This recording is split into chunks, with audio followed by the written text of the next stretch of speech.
Well, hello, it's Monday morning, and today we are doing Luke 7:36 through 50. One of the Pharisees asked Jesus to eat with him, and he went into the Pharisee's house and reclined at table.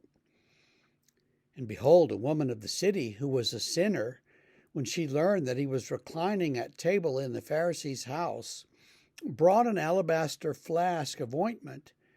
And standing behind him at his feet, weeping, she began to wet his feet with her tears, and wiped them with the hair of her head, and kissed his feet, and anointed them with the ointment.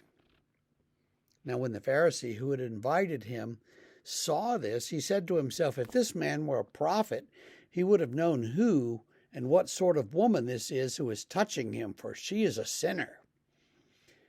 Jesus answering said to him, Simon, I have something to say to you. He said, Say it, teacher. A certain money lender had two debtors. One owed 500 denarii and the other 50. When they could not pay, he canceled the debt of both. Now which of them will love him more? Simon answered, The one, I suppose, for whom he canceled the larger debt. And he said to him, You've judged rightly. Then turning toward the woman, he said to Simon, Do you see this woman? I entered your house, and you gave me no water for my feet, but she's wet my feet with her tears and wiped them with her hair. You gave me no kiss, but from the time I came in, she's not ceased to kiss my feet. You did not anoint my head with oil, but she's anointed my feet with ointment. Therefore I tell you, her sins, which are many, are forgiven, for she loved much. But he who is forgiven little loves little.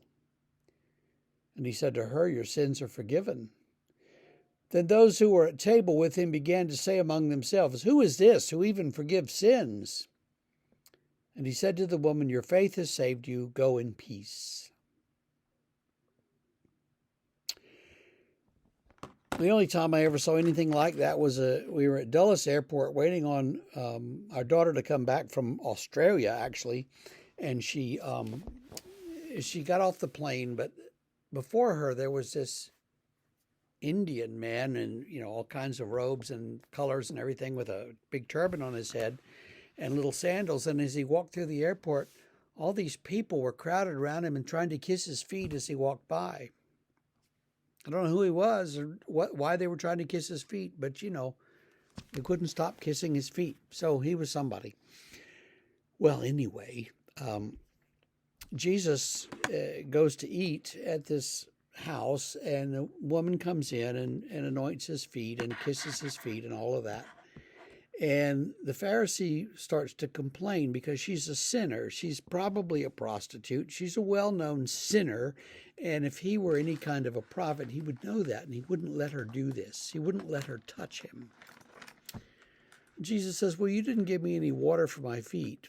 And he goes through the customs. You see, it was customary when somebody came in your house, you'd give them a thing of water and they would wash their feet, because mostly they were walking around wearing sandals or even barefoot, and their feet got dirty pretty quick. So you wash somebody's feet.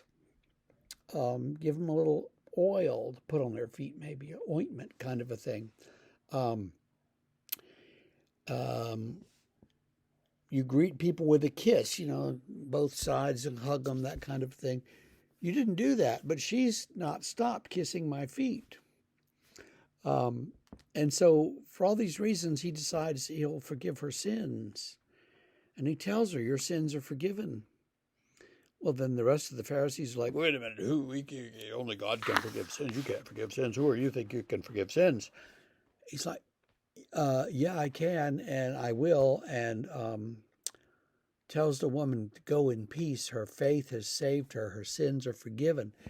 So she leaves the house, jumping up and down and on a different path than when she came to the house.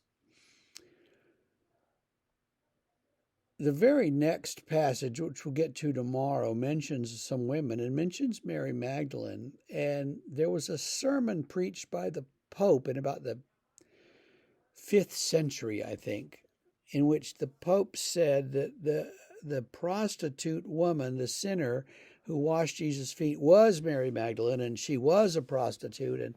and so, took care of her reputation for the last 1,500 years. Some recent research has put a very different light on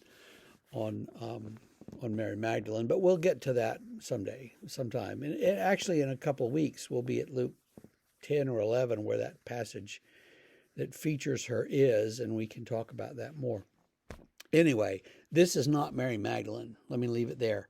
And you ponder this passage and have a great Monday.